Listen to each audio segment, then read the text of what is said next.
everybody. My name is Lauren. And I'm Kyle. He's got really excited. I got closer. Right, he's closer. I'm sorry. Sit back. Okay. Sorry.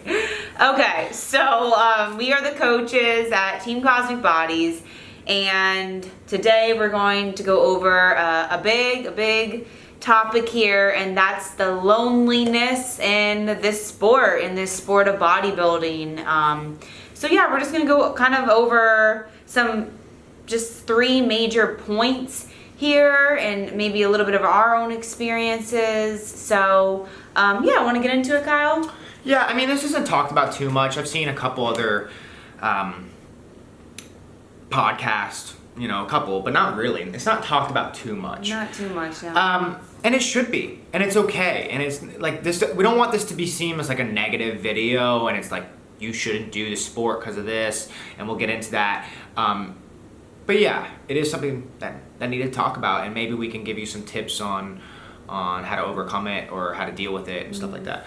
So the first thing is knowing your why, and having that deep down why you're doing this, right? Let's say you're doing a bodybuilding show. Why are you doing this? Do you love it? Do you love the process? Do you want to succeed? Do you want to challenge yourself? See what you're made of? Right, there's a why, there's a reason, and you want to hold that really tight. And I mean, obviously, with time, I feel like it's kind of more hardwired into you, like a computer, like it's a program. It's like it's your DNA. It's and metaphorically, obviously, but like right, it's like it's in you. And she talked about this a lot, and more so than me even, about like your why, mainly with last year's. Yeah, especially with my last year's prep. I mean, I was in prep for a whole year, and I had to keep my why in the back of my head. Like, it was in me. Like, if I lost track of why I'm doing this, I would mess up. I would be questioning why I'm doing this. I would get a little lost. It's less enjoyable. It's less enjoyable. So you got to take that why and like stick it in you, like your DNA, and that is going to keep you going through this whole process, especially if you are in prep. And when things get hard. Right. Yeah. You need this, because if you don't have that, you'll crumble. Yeah. All right. The second thing. I'll go over the second thing. So the second thing is, like people aren't really going to understand why you're doing this, especially if you are a first-time competitor. You have your family, you have your friends. They start questioning you. Why are you, especially with the nutrition side of things, why are you being so strict? You look fine. They may understand why you're working out in the gym and stuff like that, but they really don't understand why you're taking your body to this huge extreme. And then you might actually start questioning yourself too. Like bodybuilding, it's not like this huge mainstream sport that everybody knows about. It's not like it's a tennis thing or soccer or a team sport. It's not a team sport. It's like a you, and it's a little selfish at times, and that's why it can be lonely, because people don't really understand. Do you want to add anything to that? Yeah. No, I think that makes sense, especially nutritionally. I like that point.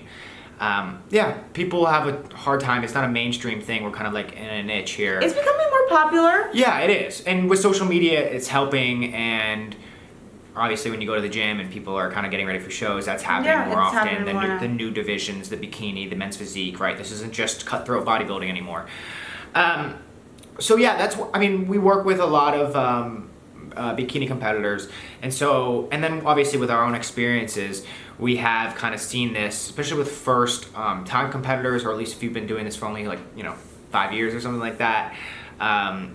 Your family, even your closest friends, they support you, but you're going to get some backlash. I mean, that's just how people process things, whether they're jealous, whether they're passive aggressive, whether they're right. Like my dad even kind of makes jokes, but it's like over the years, he still makes jokes, but they're like less harsh, or they or there is just less jokes, right? Yeah, Because and they see us doing this for years. He's taking us. People are taking us more seriously now because we do it as our job and our work. And now I am a professional now, so I get a little less, whatever. But I mean, people still do, and it's fine. I just, I'm like whatever. Yeah. But definitely in the beginning, when I was an NPC amateur, it was hard.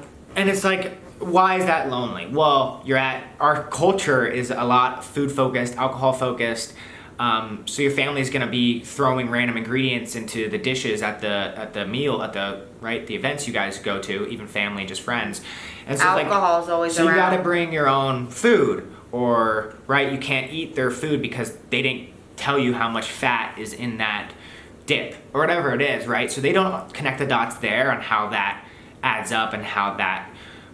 So a big part of this, I think, is just setting a standard of having off seasons and improvement seasons, and then having competition preps, and that you're not in this continuous prep, because socially that can be hard, and you might seem to drift away from a lot of these events and not be go to these, and that's fine for temporary, but I feel like long term that's can be bad. Yeah. So people don't understand, and then the third thing of kind of. I mean, we could go deeper into that, but the third thing, let's go into that of just law of attraction, right? Attracting like-minded people and making your own little circle, making your own little,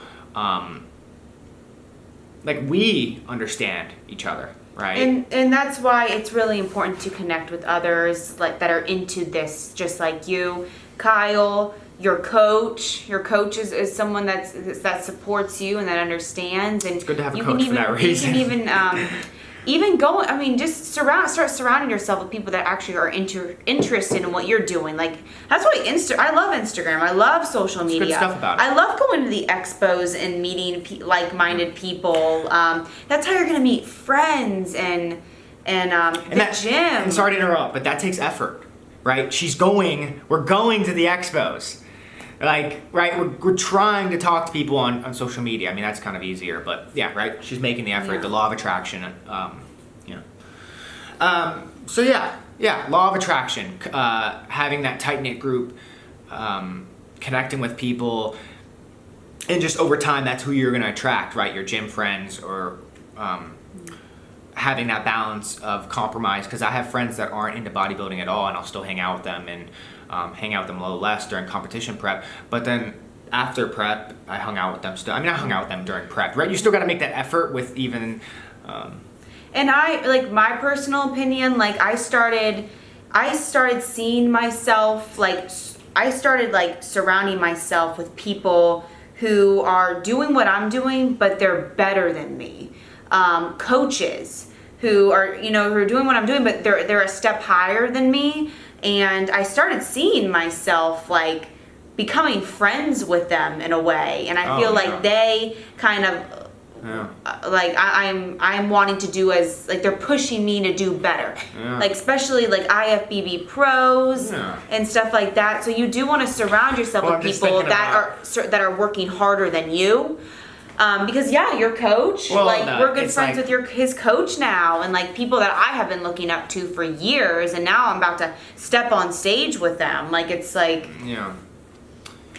right. You start out at this, right here, and through hard work, you can make those idols become your rivals or friends and associates and all that. If you're in the coaching world, but that's a good point. So that's the law of attraction for you, right? And I know that we have a lot of bikini competitors that are in college, and there is a lot of lonely nights where your friends are going out to eat, and they're going out and drinking, and you have to make the decision to stay home because you need to get sleep because you have to train in the morning. So, and there are going to be a lot of lonely nights where you are home by yourself, and that's why you have to remember your why. The why is what's going to keep you going. Honestly, if you want to achieve anything in life, it's going to take some suffering. Yeah. Socially. Well, this was my next point too, right?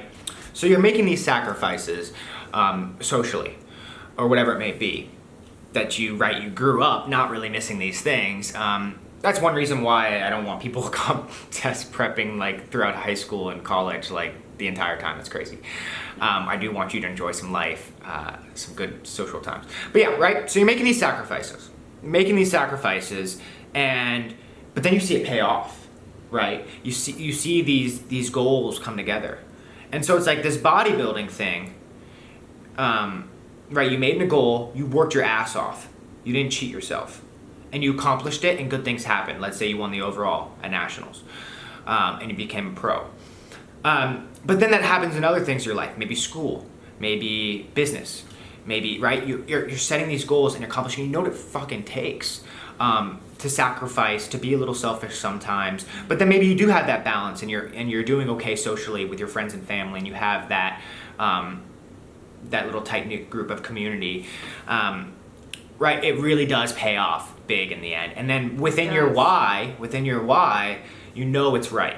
You know it's right. And I don't take any of those lonely nights, like I don't regret any of that, because when I won that overall and I finally won my pro card, I was like, heck yeah, like that all was so worth it. Yeah. So worth it. And that's where I'm here today. Yeah. And this is why I can talk so much about this sport, and because you love it. I love it, and I've been through the whole process, and so. And we're just getting started. No, something else I was gonna add is, I mean, even we're in a relationship, right? And we have been for 6 years, give or take, and like we have each other, but it doesn't mean we don't have. It's not like we have like a bunch of friends, right? Because it's culturally. Especially a lot of my high school friends were into alcohol and into the bars and stuff like that. And I'm still friends with them. And I will go out and have some drinks with them every now and then. But not as much, not as frequently. We're not getting slammed. We're not, whatever. Yeah, like I'm not like, it's not like we have as much really, really close friends. So it is difficult. And I guess that's why we're making this. There is brighter sides to it, but it is hard. I mean, there's a lot of nights Kyle and I are at home. And we're focusing on why? Because we're focusing on our performance, yeah, our recovery, right? Yeah. We don't want to drink alcohol all the time. We don't want to go eat out and have a big burger and fries and drink some beer, because we're gonna feel like shit. And our training is everything. And there's sacrifices. Yesterday we went to my family's house, and you know, it's like she's on her mini cut and she brought her own food, and I ate the food there somewhat. They had a lot of vegetables and fruit that I kind of munch on in the beginning, but so you can, right? And they know I'm in my off season, and they go, when you're competing, I'm like 2020. So they know that 2020, July 4th or whatever, I'm not going to be doing, eating the crap or whatever. I don't know. Yeah. So it's just like things come together and they'll start to understand. But I think we'll leave it there. Yeah, we're going to leave it there. See, this is what we do with these videos. We kind of just talk from the heart and about our experiences. I mean, it's kind of like a podcast in a way, but this is just how we like to get out our thoughts and stuff. And I know you guys love it. So yeah, we're letting you know that you're not alone. And yeah, I mean, just it's okay to talk about the loneliness. And that's, I mean, honestly, for a lot of elite athletes, it's like no matter actually what the sport is, or famous people that work a lot, I mean, loneliness and depression is like huge. Oh my gosh, it's like way bigger than people even realize. Actors, so being elite, having this meticulous job, having this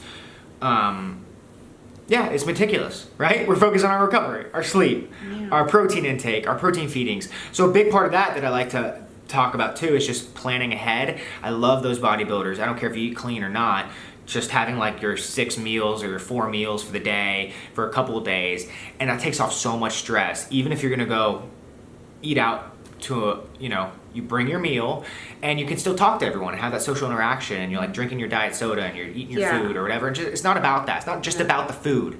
It's about the connection. Connecting. The connection was everything. Yeah, how you made them feel. Yeah. Okay, so I think that's good. Yeah. So thank you for watching. I'm going to leave it as that. Yeah, give it a thumbs up. And all right, see you in the next one. Bye.